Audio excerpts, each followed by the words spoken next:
These men are working furiously to piece together the parts of weapons captured from government militia.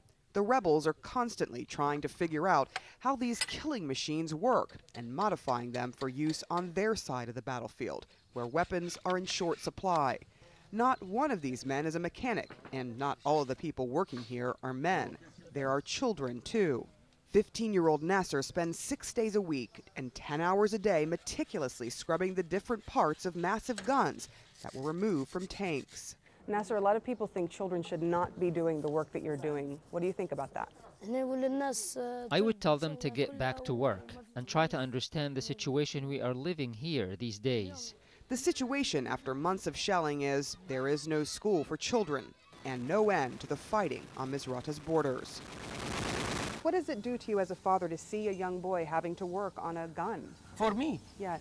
When I saw young people, my feeling is great. Why is it great? Yes, why? Because our children, they will be the future of our country, and they should know what the situation we were at and how we defend about or how you defend your city. Yes, our city.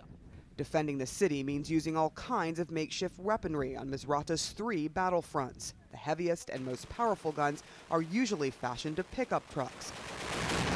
There are no tanks in sight. This could be considered a tank graveyard of sorts. There are about 22 tanks here located in the main military base that Gaddafi forces used to use for Misrata, now taken over by the opposition. Since the opposition is using anything it can to try to fight off the regime, the question is, why aren't they using the few operational tanks they have on the front lines?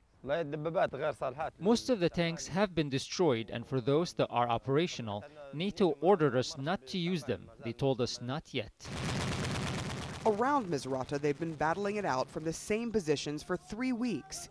The rebels tell us they are frustrated because they've been told to hold their positions, not to advance, and not to use tanks against an enemy that can do both.